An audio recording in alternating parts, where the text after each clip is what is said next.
Let's see how you did on this problem.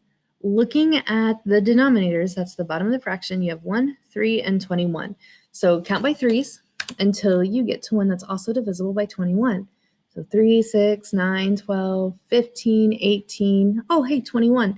So that means 21 is your common denominator. So you're gonna, there we go. Oh, it's way down there. I did that before. So you're gonna have 21 times x plus 2/3, hit the right button here, oh my goodness, equals a 21 times a negative 1/21. Your next step is going to then be to do the distributive property. Actually multiply both sides by 21. 21 times x is 21x. Plus, here if you do 21 times 2, that's 42, divide by 3. That one seems a little harder to do in my head. So you could also go ahead and do 21 divide by 3 and get 7. Then you take 7 times 2 and get 14. Both of those ways will work. And so you could do it that way. And then over here, 21 times a negative 1 is a negative 21. Divide by 21 would make it a negative 1.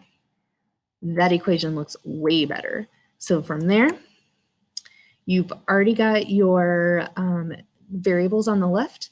So we want to move the constants to the right. So since that's a positive 14, you want it to equal 0. So you need to subtract 14. Whatever you do to one side, you do to the other. And you're left with 21x equals, let me space out that a little more, negative 15. So negative 1 minus 14, that means it's going to get smaller. So it'll be negative 15. From here, it says 21 times x. Opposite of times is to divide. I'm going to highlight both of these. Either use Control U or the underline button at the top. Divide both sides by 21. And then on this one, the only thing you have left to do is 15 over 21 actually can simplify. You can divide, let's see, 15 and 21, you could divide them both by 3. So you'd have a negative 5 divide by 7. How did you do? Did you get negative 15 over 21? If you did, that's perfect. You just forgot to simplify at the end. So go down until you can get to negative 5/7. Now let's go to page 29. Well, and let's try 2 more problems. I'm going to do the guided practice, and then I want you to do the you try. This time, your denominators are 4, 20, and 10. So if you count by 4s until you get one that's also a multiple of 10 and 20, you should be good. So 4, 8, 12, 16, 20. Oh, hey, 20 is divisible by 20, and 20 is also divisible by 10. So that means that our LCD, least common denominator, will be 20. Oh my goodness. Let's type this in right here. Divide this side by 20 as well. Okay, so they're looking a little bigger here. If I take 20 times 3, I get 60. And then I have 60a. If I have 60 divided by 4, that's going to be 15a. And here, this 20 times 13 and divide by 20, that's a really big number. So I'm going to do my denominator trick and take 20, divide by 20 and get 1, and then I can just multiply that by 13. That's easier than what I was going to do. And then here, 20 times 7 could get big. I can do that one in my head, but I'm going to do my denominator trick again. 20 divided by 10 is 2. 2 times negative 7 is a negative 14. From there, you're going to add 13 to both sides.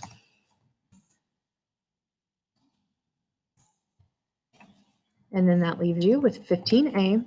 Negative 13 plus 13 equals 0. That's why we added 13. And if I have a negative 14 plus 13, that's going to give me a negative 1. Last step, that says 15 times a, so the opposite of times is to divide. So we're going to divide both of these. And sometimes people get confused on which side to divide by. It's going to be the one that has the variable, because this says 15 times 8. So you're going to divide both sides by 15. And then you can already see it as a fraction, can't you? There's your answer. A equals -1 over 15. Let's try the last one.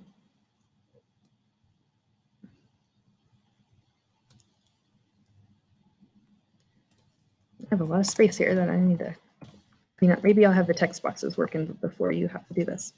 Okay, looking at 4.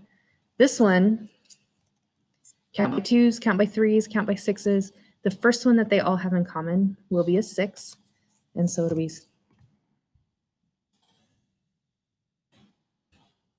6 times 4x over 3 plus 3x over 2 over 2 equals 6 times 17 over 6.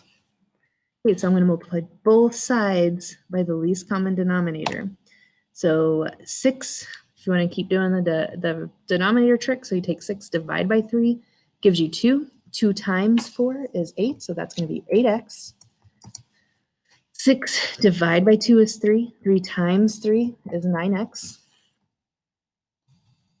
Over here, 6 divided by 6 is 1, so you have 1 times 17. And then now on this time, they both had x's, so we want to combine our like terms. So 8x plus 9x gives you 17x. So you have 17x equals 17. And probably most of you can already see this. 17 times what gives you 17? 1. But go ahead and show your work because these are our notes and this is where we come back to when we need more help. So since it says 17 times x, the opposite of times is to divide. So we divide both sides by 17. Our whole bunch. Clean up the underline. And then 17 divided by 17 gives you 1. So that cancels the 17s out. And then x equals 17 divided by 17 is 1. So now that you have seen these two examples, I want you to try these two over here, and I will be checking in your notebook at the next notebook check if you got them correct. You can ask me, and I'll also tell you the answers, but you got to ask me for the answers. I'm not going to put them on here. But I will say, if you think about the common denominator here, between 3 and 2, we've already seen it on this page, so hopefully you'll be able to find it. And then on this one, you have 2, 6, and 9. So remember, you'll count by 2s, count by 6s, count by 9, and the first one you get to, that's your least common denominator, okay? So good luck. Let me know if you have any questions, or if you do want me to work those problems out with you, please let me know. I would love to help. Thanks.